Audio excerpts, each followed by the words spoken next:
لوگوں کو میں SECP کی جو کاروائی ہوئی تھی وہ بھی آپ کے سامنے رکھوں، لیکن اس سے پہلے ان کمپنیز کا ذکر کیا گیا تھا. ان کمپنیز میں تقریباً 20 کمپنیز کا ذکر تھا جن کے نام سے یہ پونزی اسکیم کام کرتی تھی. یہ ایک کمپنی نہیں تھی، 20 کمپنیز کا پبلک اویئرنیس نوٹس میں ذکر ہوا تھا تاکہ آپ کے ذہن میں رہے. ایک بزنس لائف پرائیویٹ لمیٹڈ، ایک future property associate private limited, ایک ایمرجنگ انوویشنز پرائیویٹ لمیٹڈ، ایک B4U سافٹ، ایک براوو ٹیکسی سروسز، ایک الفا، ایک B4U فاؤنڈیشن، ایک AS واریاز گلوبل ٹریڈنگ، اسی طرح Saif Raveena associates, perfect Mudaraba management company, SRKN limited, SRKN travel tours, Niazi law associates, B4U consultants, اسی طرح B4U بلڈرز اینڈ ڈیولپرز، ایگروزیم، Niazi oil services, SR cash and carry, AAS Vikas traders, Warias traders. 20 companies کا تذکرہ کیا گیا تھا اس نوٹس میں کہ تقریباً 20 کے قریب ایسی کمپنیز ہیں جو اس طرح کام کرتی ہیں. اور پھر اس کے بعد جس طرح آج ہم نے آپ کو بتایا کہ ان کی جائیدادیں ضبط کرنے کا بھی معاملہ سامنے آیا ہے.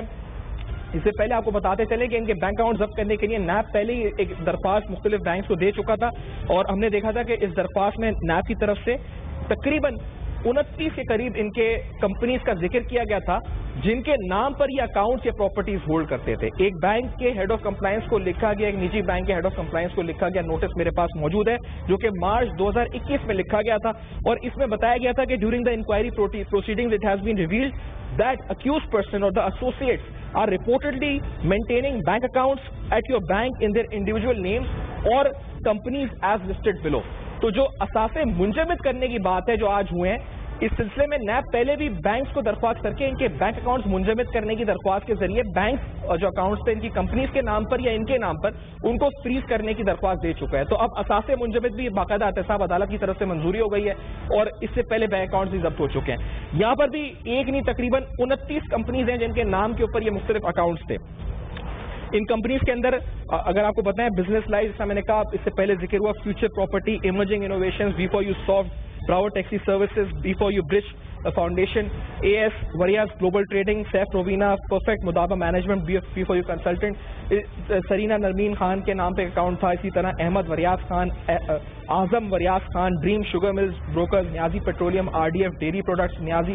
کولڈ اسٹوریج، ان تمام کہا گیا جی شیل کمپنیز کے ذریعے یہ سارے اکاؤنٹس آپریٹ کرتے ہیں. ایک قانونی شک جس کا ذکر ہم کرتے چلیں آپ کے سامنے، جس پر پروگرام میں بات بھی کریں گے آگے، کیونکہ بہت سے لوگ ہم سے یہ سوال پوچھ رہے تھے کہ آخر کا جو اب ہوا ہے اثاثے ضبط ہوئے تو 5000 کے قریب متاثرین ہیں، تو کیا اس پیسے سے جو جائیدادیں ضبط ہوئی ہیں اس سے ہمیں ہمارا پیسہ لوٹا ہوا واپس ملے گا نہیں ملے گا؟ بہت سے لوگ میرے واٹس ایپ میں جو نوٹس بھرے ہوئے ہیں جو لکھ کے مجھے بھیجتے ہیں کہ آخر کار